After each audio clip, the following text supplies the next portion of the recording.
65b. We're at about halfway through the narrow lines. Samachayim and Rez.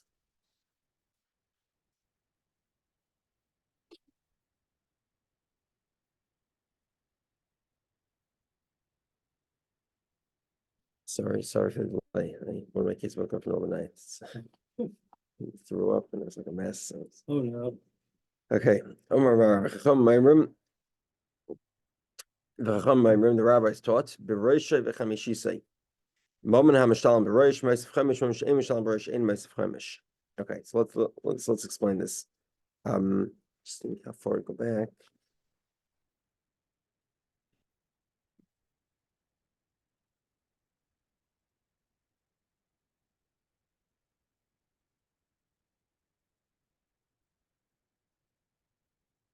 Okay, so let's go back a portion a little bit. First, really what we're in the middle of discussing is Karen Kain Shagonov Tashlumi Kefil, right? Shas Madvidim. In other words, if you're paying Karen principal, you pay like the value of when it was stolen. If you're paying Kefil, you pay the value of when you went to court.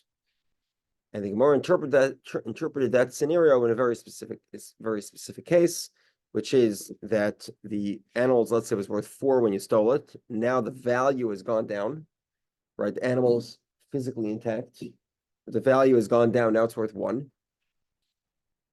So you pay him 4 for principal and 1 for kefil. The Gemara also noted that, let's say a guy makes a shvuah that he did not steal. And turns out he did steal, and witnesses testify, and then he admits to stealing. So the rabbis say you don't pay a chaimish. You don't pay a 5th. Normally the atonement is a 5th, but you still bring a sacrifice. The Gemara wants to know what's the difference. So in other words, when you pay principal, then you pay chamishisa. You add a chaimish. Moment hamishtalim b'roish, when you pay just Karen, just the principal, in other words, because of your own admission, so then Ma'asef Chaimish, you add 20%. Moment she'ein mishtalim b'roish, ein Ma'asef Chaimish. But if you're paying kefil, you're paying a double payment, so then you don't pay Chaimish. Aval al shemaisi, but you still bring a carbon. Yeah, Rav Shimon and Yochai disagreed. He said both an asham and a carbon are not brought if witnesses testify that you're a liar. The rabbis say if you admit, everybody agrees it's a 5th plus principal plus a sacrifice. Let's say witnesses testify that you're a robber. So then the rabbis say you don't pay. The rabbis say you do not pay a 5th, but you do bring a sacrifice. So the Gemara says, "Ashnami lo mishalam, haksiv b'roishem v'chamishisei v'es hashamay." The same pasuk references the asham as well.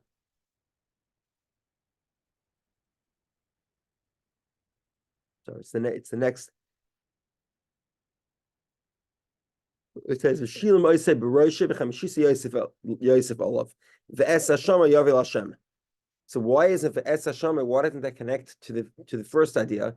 In other words, just like B'Roishe V'Chamishisa, meaning the Karen, the principal payment is when you pay only principal, that's when it's possible to bring an atonement of a 5th.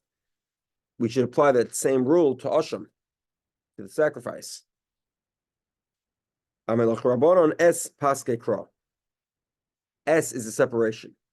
Reb Shimon Yochai, the S Arvei Kra. Shimon Yochai points out that it's not S Hashamai as a separate category. It's the S Hashamai, and also the Asham. So it actually connects it. The rabbis argue the Torah should have written neither. If they were in the same category, it should just the verse should continue. Ashama Yavel Hashem. Okay, from Shimon Yochai lois es lois sagid loikasel afsugi be'mam gavoyel mam hedit. Asavav arvei kra. Okay, in other words, the rabbis say if the Torah was trying to give them the same law, it would not have said S in between.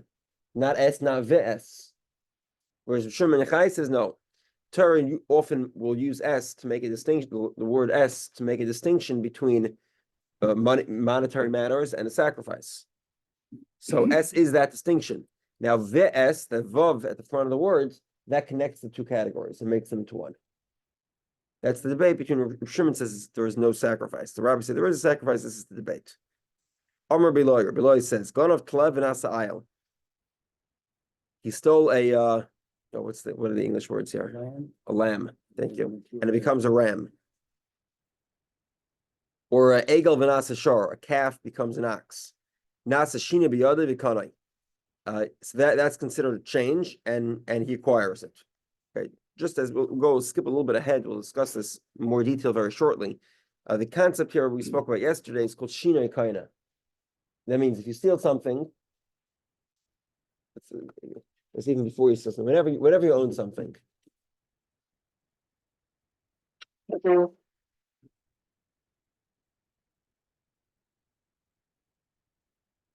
can think of the ownership as both the who owns the item, who it belongs to, and also who right now has the control of the item. For example, if I loan you my car, I own the car, but I've given you over control, such that even if my car, in a case of borrowing, that handover of control is so significant that you'd be liable even on unforeseen circumstances. If a drunk driver crashes into my car while you're driving it, you're borrowed the car, you're responsible. Even though obviously there's no responsibility if you were drunk, it's the drunk driver's responsibility.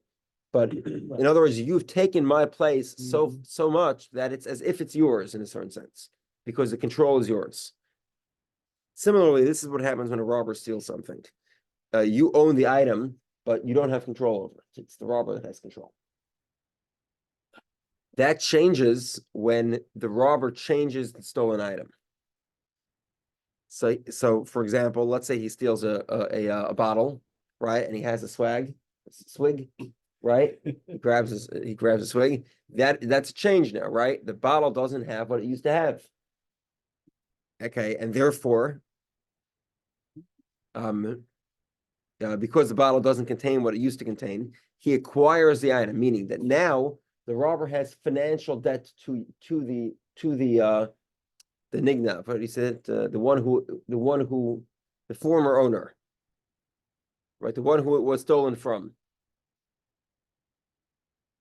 And giving back the bottle does not constitute returning the lost object because it's missing a shop.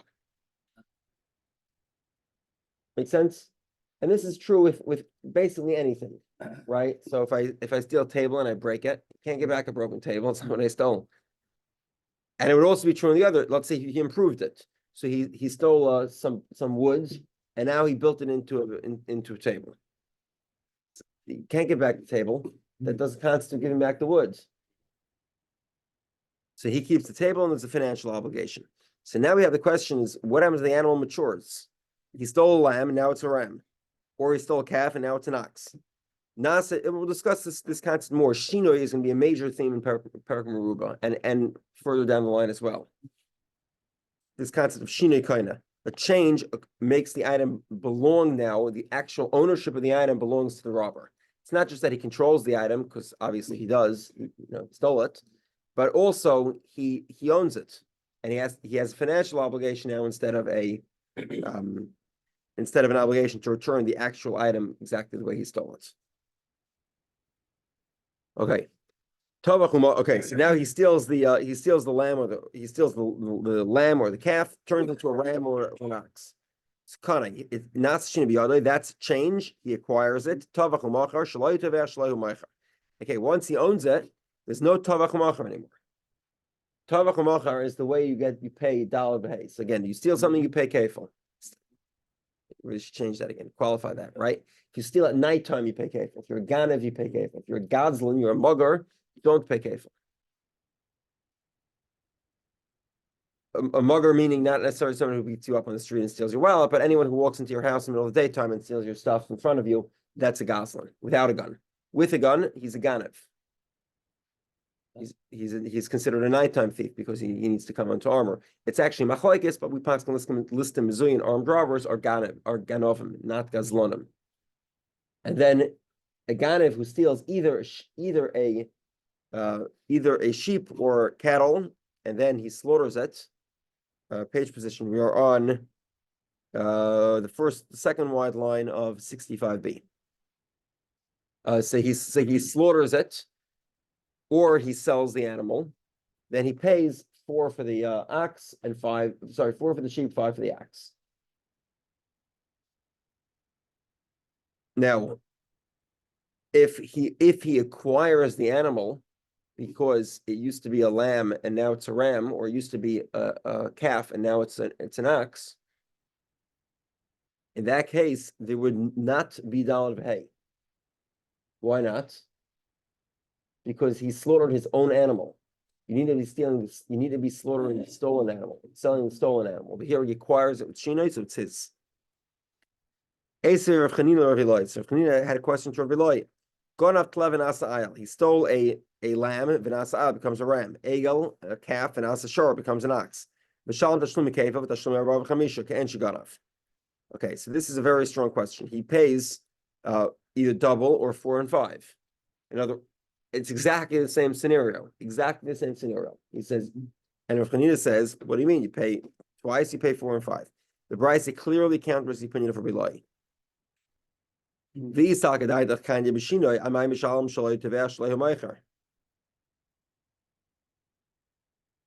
Hold on a second. If you say that he acquired it by the fact that it matured, it turned into a cat and turned into a ox, then he slaughtered his own animal. Why does he pay daled v'hei?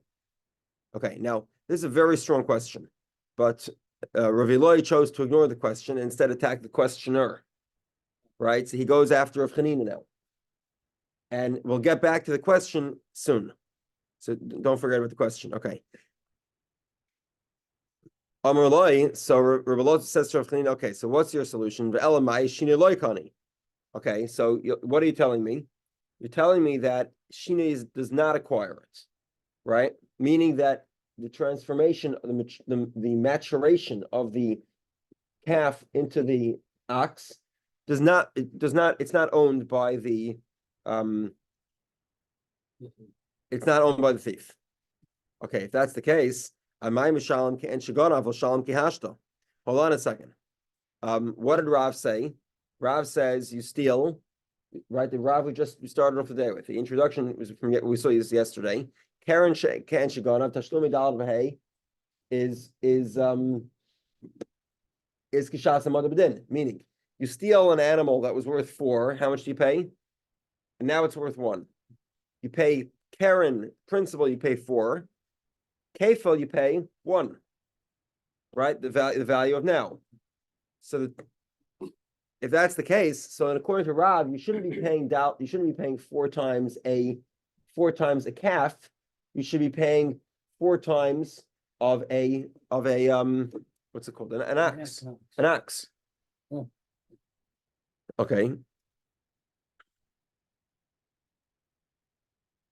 Amalei, so Chanina says, and this really is not a fair question of Chanina, because Chanina he's not disagreeing. He's just saying that whatever explanation you'll give, you didn't answer the question.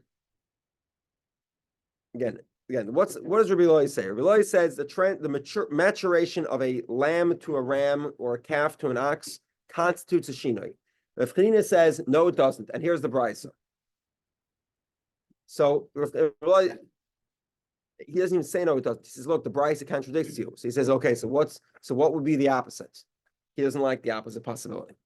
It's not really the point. The brisa is still shver. It's still a difficult question. Okay, I'm saying Mishalom Ken Shigana, Vilshalom Kihashta, Amarlei, Kihashta, Hainu Time, Mishalom, and Amarlei Tur Ganvim Mcha, Dichra Ganvim. Okay. So in other words, you don't pay Shatz Hamadudin, a mature ox. Why? Because the guy can argue, look, I only stole a calf, I didn't steal an ox. The Gemara asked that rhetorically. The Gemara says, did I steal from you an ox? I didn't steal from you an ox, I stole from you a calf. Okay. So so Rav Chanina said, look, the question really still is valid because here is the reason why you should pay en shaganav. Normally, you pay kefil at the time of the court case concludes. But in the case when the animal matured and I didn't steal a mature animal, I stole an immature animal, I stole a lamb or a calf. So therefore, everything is going to go kishas genevel, en shaganav. In other words, a calf or a lamb. So, and effectively, Rav Chanina is saying, look, my question is still a valid question. You're telling me that a calf or a lamb is considered a shinoi, and therefore there should not be the law of dalad v'hei of paying 4 or 5 times. But the Brisa says the opposite. The Brisa says there is the law of dalad v'hei. So that was Rav Chanina saying my question still stands. So Rav Elazar wasn't so impressed with that. So he said to Rav Chanina, he said, God should protect me from your ideas. So Rav Chanina wasn't either impressed. So he said, to the contrary, God should protect me from your ideas. Okay, now we'll take a side tangent and we'll come back to this in about 3 minutes. Come back to this question because the question remains difficult. Right. How Rabbi Loi has not resolved the question. Rabbi Loi has stated that the transformation of a lamb to a ram or a calf to an ox means that the thief actually acquires a stolen item and hence cannot return the item as is. Right? When I steal a chair, I give back the chair. Except that if I break the chair, it's cash. So Rabbi Loi is saying, well, if the animal transforms from a calf to an ox, it's cash. Can't get back the animal. Effectively eliminating the possibility of dalad v'hei if you slaughtered it or stole this or sold the stolen item. And the Brisa says the opposite. The Brisa says if you stole or sold an animal that matured in your domain, in the robber's domain, then there would be dalad v'hei. It's a contradiction. Okay, we'll get to it in a moment. Masechta Rav Zera. Rav Zera points out a different argument. Okay, so in other words, Rav Chanina is saying Rav Chanina effectively is disagreeing with Rav Loi. He's saying that the transformation does not constitute a shinoi, and therefore the animal can be returned. The former calf, now ox, can be returned as is. So according to Rav Chanina, Masechta Rav Zera, hold on. Okay, so you don't like the fact that the physical transformation should be an acquisition. However, I have a different proposal for you. I should acquire it because its name has changed. It used to be called a cow. It used to be called a calf. Now it's called an ox. It used to be called a lamb. Now it's called a ram. Rava says no. They're both even a calf is sometimes called an ox. Shor ben Yomi kari shor. Ayal ben Yomi kari ayal. A 1 day old calf is called an ox. A 1 day lamb is called a ram. Let's explain. Shor ben Yom Kari Shor. A 1 day ox is called a 1 day calf is called an ox. The verse states, this is a pasuk in Parshas Emor, right in the beginning of the Kriyas Torah for Sukkot and Pesach. Shor a kesef ha'ez ki yavoled. So if you have an animal born, a newborn shor, a newborn ox, which obviously is a day old, it's a calf, but it's still called an ox. Okay, ayal b'yom ikari ayal. A 1 day lamb is called a ram. The chsiv, as the pasuk says, ve'elei tzeinecha lo acholti. Yeah, this is Yaakov Avinu telling Lavan, I've never stolen anything from you. So he says, I have never stolen a ram from you. I've never eaten it without permission. Okay. So now the Gemara says, hold on. Let's presume that ayal only refers to ram. Does that mean that Yaakov Avinu was stealing the lambs and making sure that he wouldn't steal the rams? Presumably not, right? If he was going to steal, he would steal both. So presumably he was stating that he didn't steal any type of ram, including a ram that's really called a lamb, a day old animal. Okay. Now we've addressed the question to Rav Chanina. This is not a question of Rav Chanina, but the question of Rabbi Loi is still difficult. Again, we have Rabbi Loi contradicts a Brisa. Does the maturation of an animal constitute a shinui or not? The Brisa seems to indicate it does not, and Rabbi Loi says it does. Rav Sheshes says that Rabbi Loi would say this price that says that it does constitute a kinyan, that it does not constitute a change, is the opinion of Beis Shammai. And obviously, you can imagine nobody wants to deal with Beis Shammai, everyone wants to deal with Beis Hillel, and therefore it's not difficult. You're not going to ask Rabbi Loi a question on a price that's the opinion of Beis Shammai. Hamani Beis Shammai. The Amri Beis Shammai says Shinoi b'mkomo amedes. 1 second. Yeah. So Beis Shammai basically says that even if the animal has changed, the change does not constitute a transfer of ownership to the robber, and therefore it can still return it as is. The Tanya, but like Kanye, you don't acquire. The Tanya, as an example, we learned Nosan law be'esneno.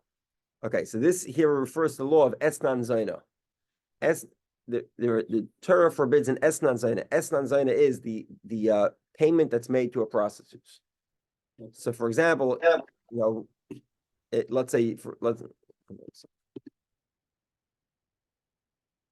I'm sorry. Page position is to fourth line from the bottom. Fourth line from the bottom of 65b. Okay, so let's say, for example, Yehudah, right? What did Yehudah pay Tamar? A couple of sheep. Those sheep would be invalidated as sacrifices. The person makes a payment to a prostitute, Zaina, that item is invalid for a sacrifice. So now here's what happens. He gave the Zaina, he gave her wheat. Vasan silas, she ground them into flour. Zaysim, he gave her olives. Vasan shemen, she turned it into oil. Anovim, he gave her grapes. Vasan yayin, she turned it into wine. Now, as you probably figured out now, wheat, oil and wine, olive oil and wine, are all part of the sacrificial services. There are sacrifices that are brought with single ones of those and combinations of the three. Okay, so Tani Chada, one brayso says also, but Tani Chada mutter. One brayso says you can't. It is permitted to be brought as a sacrifice, while the other brayso says it is not permitted. V'amar Rav Yosef Tani Gurion Demei Aspurak. Rav Yosef says that Gurion from Aspurak says B'Shamei Aymer B'Sil Matirim. Rav Yosef brings down a brayso, brings down an author that argues that Beis Shammai says the shine does not change the status. The fact that it was formerly grain and now it's flour does not change its status. And similarly, he would apply the same rule with regard to a stolen object, right? You steal an object, you change it. But your Beis Shammai says it's still the same thing. And Basil says Basil Matir, and Basil says it's permitted because ultimately speaking, it's changed. It is not what you gave to it's not the gift that was given to the prostitute. Her payment was grain, not wheat. Payment was grapes, not wine. So change, it's a different item. You can bring it as a sacrifice.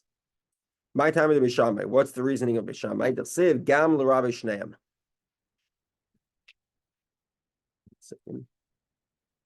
Okay, so interesting. The verse there's actually two prohibitions that are in the same category. One is called esnan zaina. That's the gift that's given to a zaina. The other one though is called a mechir kelaf. This is an interesting one. If you trade a dog for something, that thing cannot be brought as a sacrifice. If that thing is, let's say, a sheep, or that thing is wheat, or flour, oil, or wine, that can't be brought as a sacrifice. And because the dog is an impure animal, it's not a kosher animal, or just because it's specific to a dog. It's specific to a dog. Yeah. If you do it to a horse, I think it's fine. Okay. Okay. So now the verse concludes with gam shneim, both of these. So, in other words, sort of gam is an inclusive category. Basically, what gam is saying is anything that's similar to this is also going to be included in the prohibition. So, Beis Shammai says what's similar. What similar is you give the woman or trade for the dog grain and it's ground into wheat. That's enough to be included in the prohibition. Basil says no. It has to be haim v'lo shinuyim.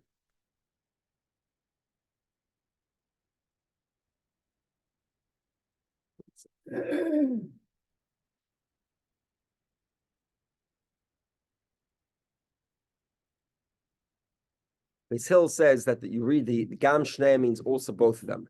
Beis Hillel says specifically both of them. In other words, Beis Hillel ignores the also, and Beis Shammai ignores both of them. The verse says Gam Shneim.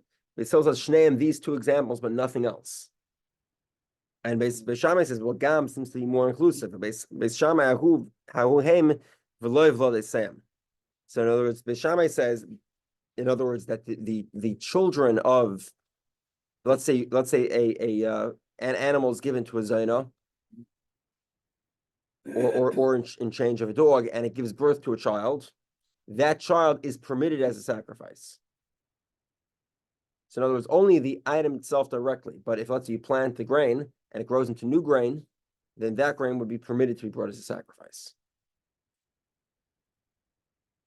Beis Hillel says, Tad Shamet Mino.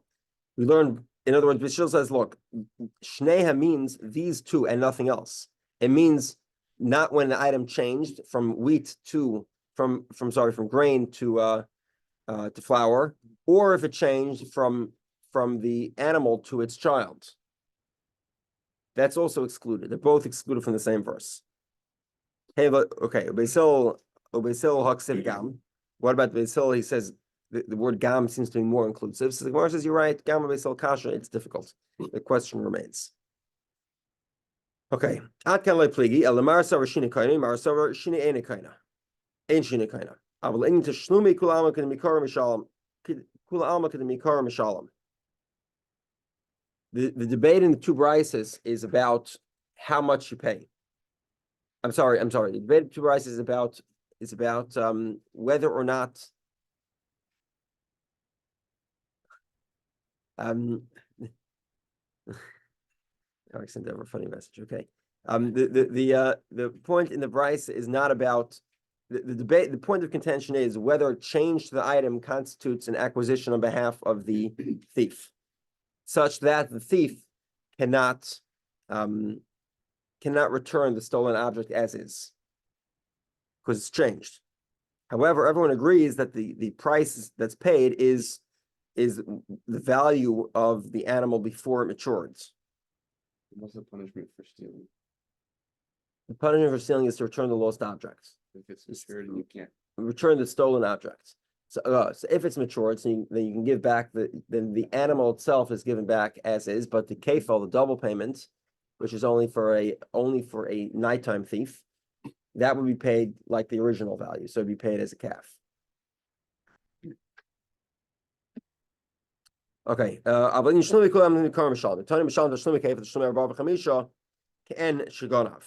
you pay either kefal, that would be the standard double payment, or in the case where you stole either a sheep or an ox, and you either sold it or slaughtered it, that the penalty would be four sheep or 5 oxen.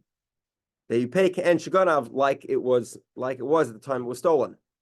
Now, layman to have to Rav. This question is difficult on Rav. Abba Rav Karen ke'en sheganav mishalom the shumakev the shumadal v'hei k'shasam adam b'din. If you remember Rav, which again we started off today with, and saw yesterday, Rav says that how do you pay? Karen ke'en sheganav, you pay the principal is paid as the animal is stolen. But kefal and dalad v'hei are paid at the value of the animal at the time the time the matter came in front of the court. So why are you paying small animals? You should be paying big animals. You should be paying cattle. You should be paying oxen, not calves. So the Gemara says Rav was never talking about Rav wasn't talking about the transformation of the animal. Rav was talking about the value of the animal. So according to Rav, yeah, it's true you pay the current value of the calf. You don't pay an ox because it's not what you stole. But you don't pay the value as it were in the marketplace at the time it was stolen for kefal. You pay it as it is now. Okay. Amar Rabba. So now we get to it. Rabba says, Shinoi kaina. Changing a stolen object acquires it by changing the stolen object, the thief acquires it. Now he's transformed his obligation from returning the stolen object to paying for the stolen object. Because the item can't be returned as is, it's sufficiently changed. And ksiva utnina. We have verses that support that, and we have a brayso that supports it. Ksiva, the verses, v'heshiv es hagzela asher gazal.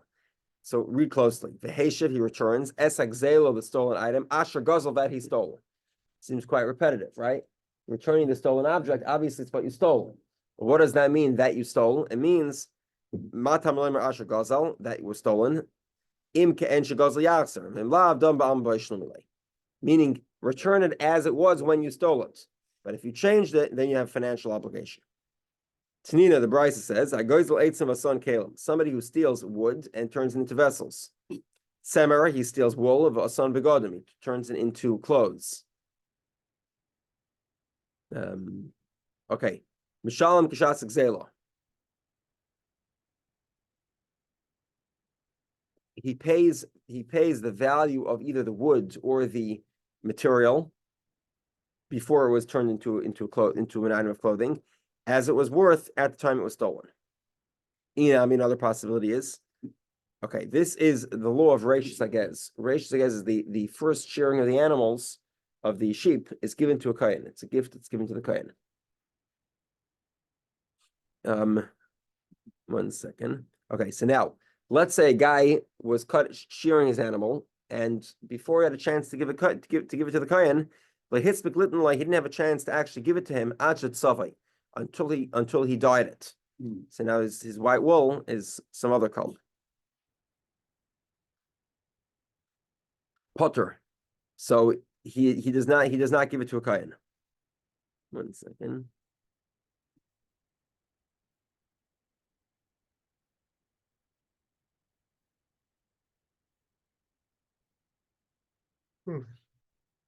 Okay, so let's just how many times 52. Okay. Potter, he does not give Reish Sagez. Why not? Okay, so as follows: if it was before it was dyed, any kohen can basically take it and keep it. Now, ideally, the man will give it to the kohen that he wants, but if he doesn't give it to a kohen, any kohen can just grab it away from him. However, once he's dyed it, now he has a financial obligation. The problem is, who's the financial obligation to? Any kohen, which is no financial obligation at all, because there's nobody who can demand it from him. Right? If I owe money to any U.S. citizen, it's effective. I don't owe money at all because nobody can collect it. So therefore, he doesn't have to make a financial payments. Alma, what do we see from Hiroshina? Kaina, changing the item acquires it on behalf of the thief. Okay, now we get to another question, which is yush, giving up. The owner gives up on getting back a stolen object. Amri, some say, I'm Rabbanan and Nikni. Some of the rabbis say that yush acquires it, giving up. If the owner gives up the item, the thief acquires a stolen item. But we don't know either Raisa if this is biblical, either Rabbanan if it's rabbinical. Either Raisa mida hava aveda. Maybe it's similar to the if it's a biblical law, it would be similar to the concept of finding a lost object.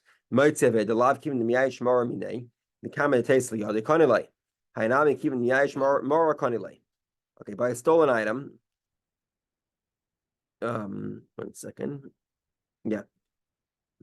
Basically, it has to be lost from the owner, such that the owner is still looking for it. If you find an item that was lost and it's clear the owner is not looking for it, then you do not have to return it. So, for example, let's say you're going with your metal detector and you're on the beaches of Cannon Beach and you find a Rolex on the floor, right? Now, obviously, the owner has given up, whether it came from the beach or whether it came from some shipwreck. In either case, the owner has given up because there's no way you're going to find a Rolex buried in the sand that was only able to find my metal detector. So in that case, the owner is allowed to keep it. Does not need to search for someone to return it. What was that? The finder can keep it. That's what I was saying. I'm sorry, the finder can keep it. Finder can keep it. That is a biblical law. Okay. And obviously, this would be set aside the fact that if the area is frequented mostly by non-Jews, you'd be able to keep it anyway. So even if you found it on the Ashdod beach, right, where presumably that's more frequented by majority Jews, you'd still be able to keep it there. Okay, Almakani. Okay, 1 second.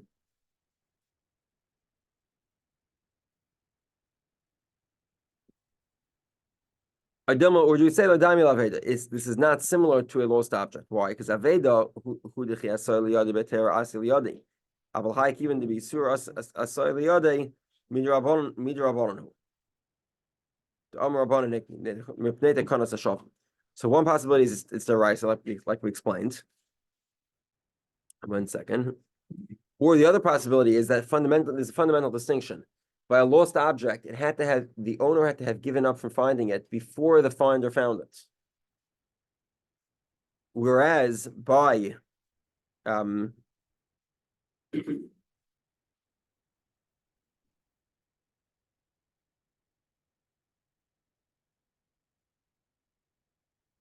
one second. However, over here, the thief stole it before the owner gave up. So therefore, when it came into his domain, clearly the owner did not give up on the item. And therefore it's rabbinical. So that it's possible for a thief to repent. In other words, you have a guy who's been a thief, that was his income for many years. So he doesn't know what to do. Who do you give back his stuff to? So they said, okay, if you're going to repent, you don't have to give it back to anybody, because you don't know, nobody knows where the stuff is or who to give it back to. So they exempted him. And the owner has probably given up. Okay, now, however, this is a debate for Rav Yosef. Rav Yosef says, Yush ain't kaina afilu midrabanan. Yush does not acquire, the thief does not acquire his object when the owner gives up, even rabbinically. And we'll continue this discussion tomorrow. Okay, bottom of Sama, Have a great day. Next class.